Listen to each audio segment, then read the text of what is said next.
Porque se a gente quiser ser bom só para os bons, a gente vai ser bom cada vez menos. Vai ter dia que a gente vai ser bom nem pra gente mesmo. A gente se olha no espelho e a gente não vê nada que presta, né?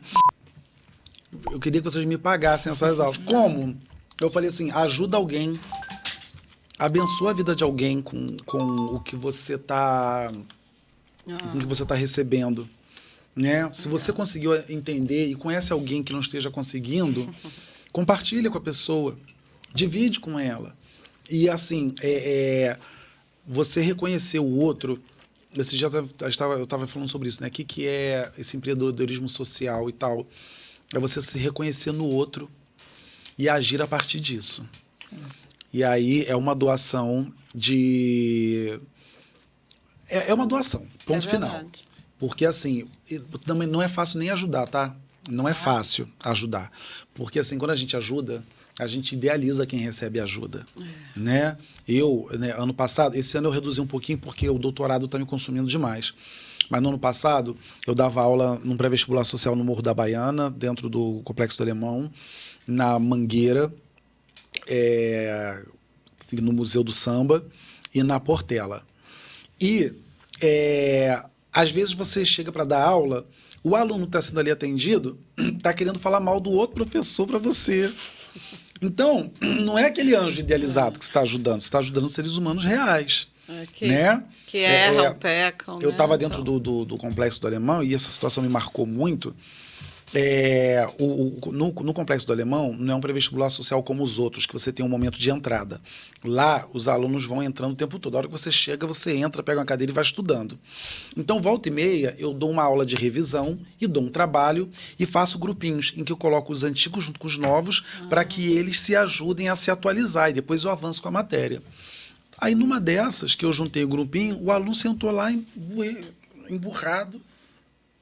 Não vou fazer. Eu falei, cara, mas você está aqui desde o começo. Eu preciso de você para ajudar os outros. Não sou obrigado. Eu vim aqui para aprender, não vim para ensinar.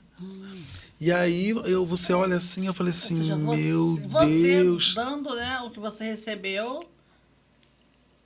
Mas é legal você Aí eu falar converso isso com a espiritualidade amiga, porque é Deus realmente provando a sua fé. Porque você ajudar o idealizado, aquele que, eu sou fácil. Grato, eu sou não sei o quê. Dar aula para quem sabe é fácil.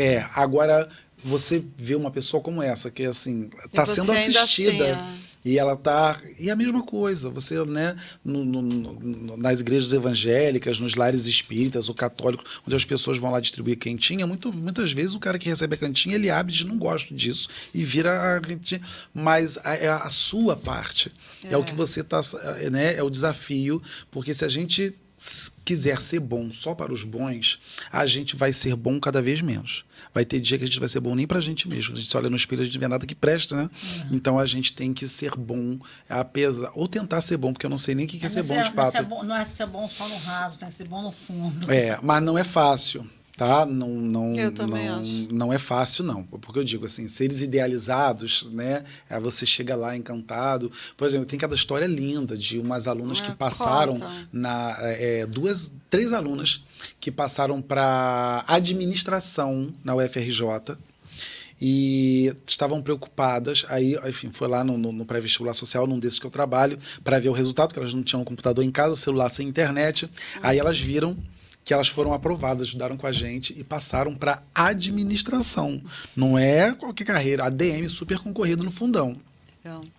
Mas estavam preocupadas, porque elas tinham conseguido o dinheiro da passagem para ir fazer a inscrição, mas não tinham sapato, elas não sabiam se podia entrar de chinelo para fazer a inscrição na faculdade.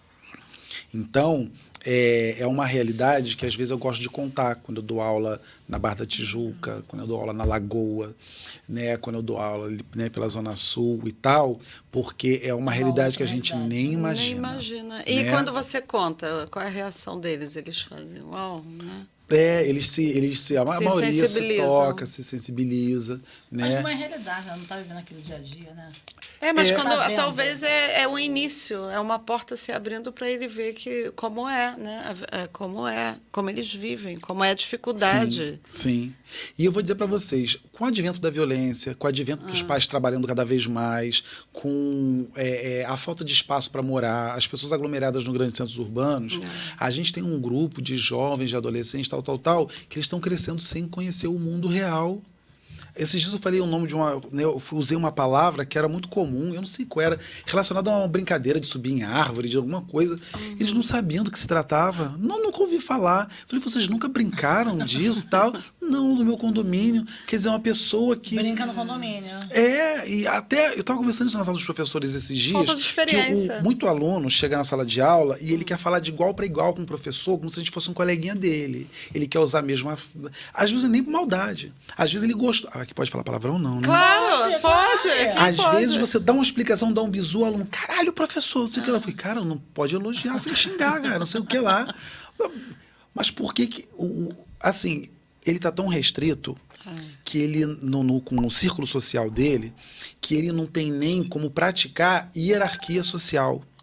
Ele não sabe que tem um amigo que ele fala de uma forma, que tem o professor que ele fala de outra, o pai e mãe, o avô que... Não. Exato. Ele não reconhece isso. Ele só tem... É ele e uma babá. Ou ele na creche. E ele não tem uma paleta de social para perceber... Como é que eu vou explicar para ele variação linguística? Que ele tem que usar um comportamento formal desse contexto, se ele não tem nem variação de interlocutor. Então... São sempre as mesmas pessoas, ou aí na rede social, que ele vai jogar o ódio dele, que ele vai xingar, que ele vai odiar, aquela coisa abstrata.